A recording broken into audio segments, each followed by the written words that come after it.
Hi there, Agile friends. I'll come in here just with a quick note to let you know that the Agile Online Summit 2022 is coming soon. To know more, check out bit.ly/AOS2022. That's all one word, all lowercase, bit.ly/AOS2022. Now, stick around to the end of the episode if you want to know more, but for now, on to the show.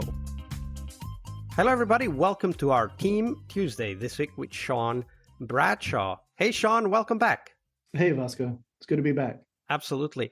So, Shaun, on Tuesdays, we talk about teams and how sometimes they become their own worst enemies. But before we dive into that, we do want to know, in your journey as a Scrum Master, what was the book that most influenced you? It's interesting. It's not a book about Scrum.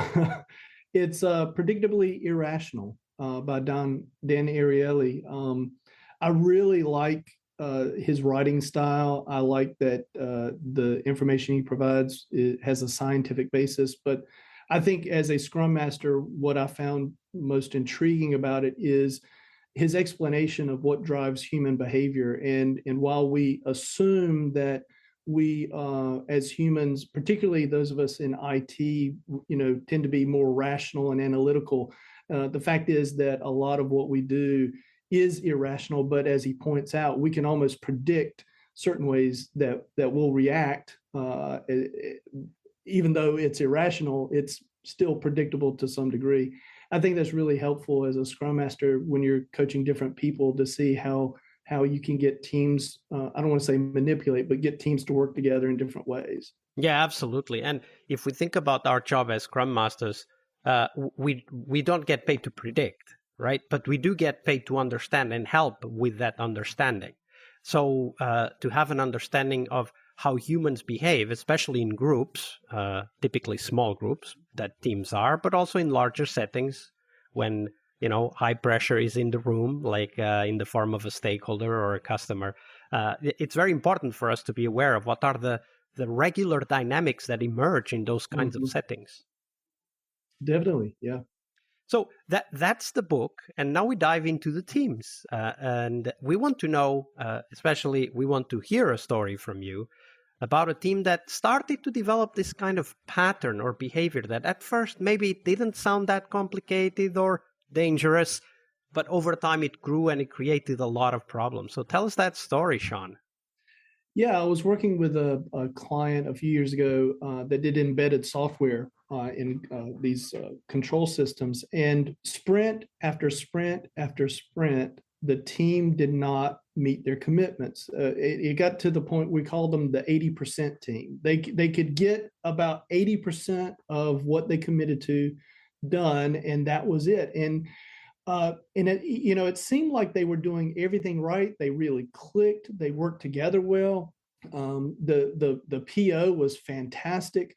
And finally, during one sprint planning session, I decided to try something a little bit different. And so what I did to just kind of highlight a little bit more about what the team was doing, I asked them to as they prepared the tasks for the upcoming sprint, to actually lay out on cards, on Post-its, on a grid that sort of laid out in the 2-week sprint what they plan to do when, knowing that this is just a rough estimate, rough plan that wasn't intended to be exactly the way we followed it.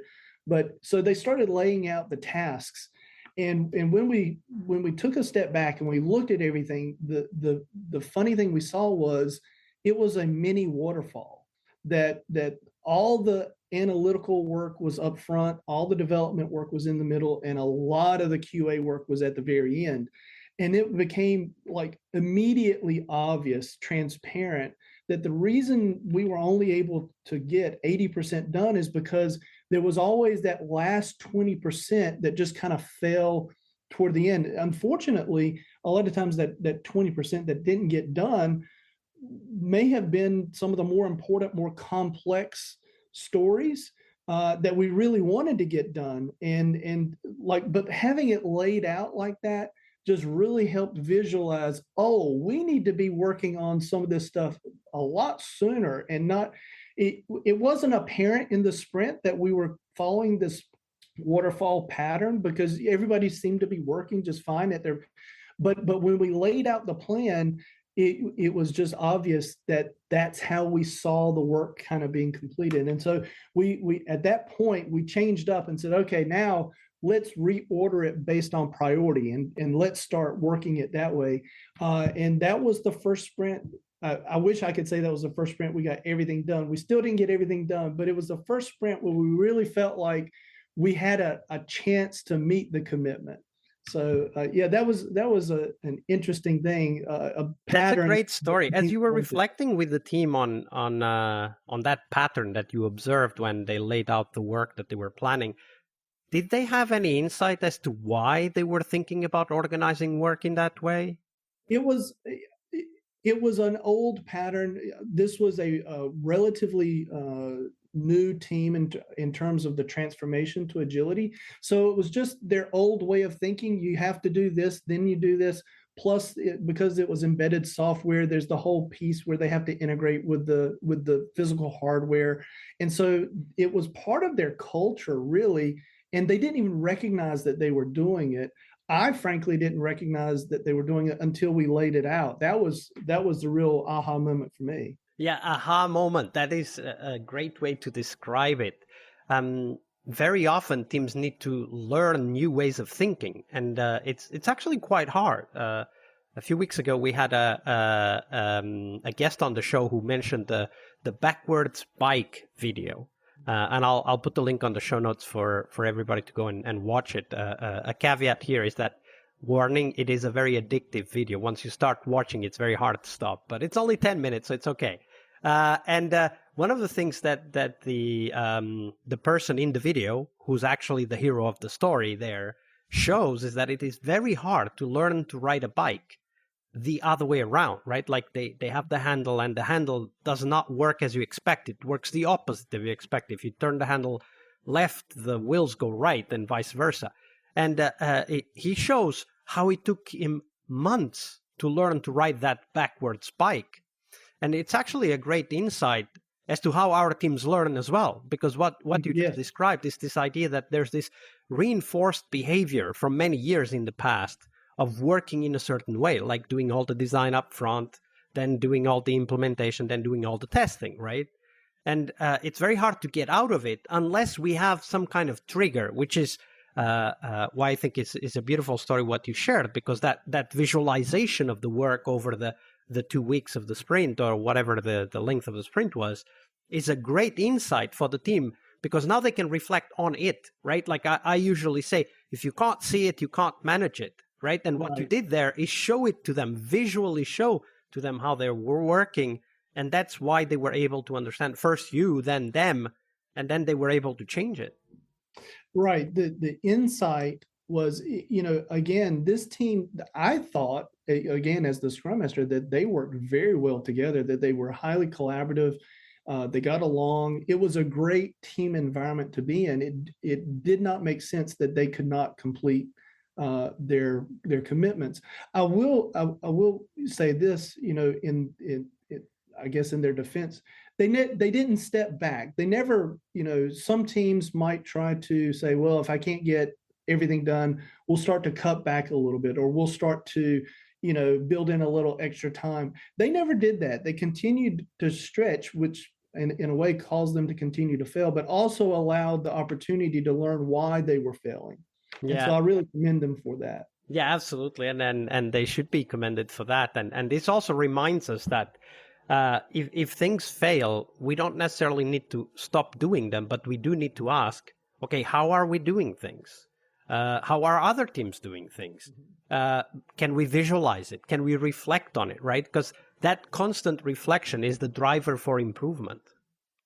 It certainly is, yes. Great story. Thank you for sharing that, Shaun. Yeah, you're welcome. Hi there, Agile friends. Thank you for sticking around to know more about this year's Agile Online Summit. The summit will have 4 keynotes and 4 tracks you will not want to miss. The keynotes will touch on critical topics for us, from delivering on time to helping you to focus on sustainability. The 4 tracks are tools, So we'll focus on tools you need to excel at your job, but also your mission.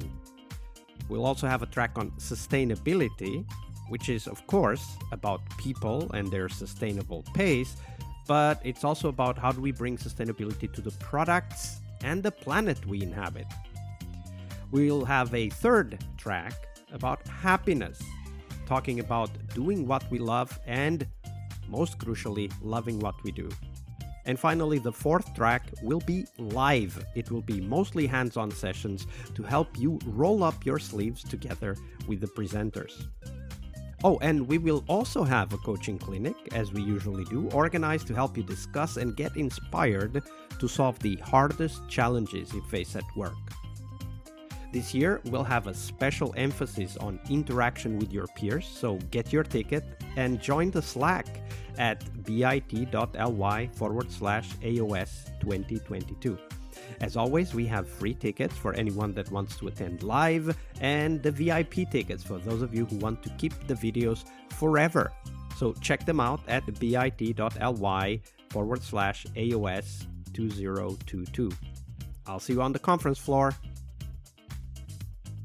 Tuesday is Team Day here on the Scrum Master Toolbox podcast, but tomorrow we talk about something that goes beyond the work we do with the teams. We will talk about how to lead change and what our guests have learned from leading and participating in change programs during their career. See you tomorrow. We really hope you liked our show. And if you did, why not rate this podcast on Stitcher or iTunes? Share this podcast and let other Scrum Masters know about this valuable resource for their work. Remember that sharing is caring.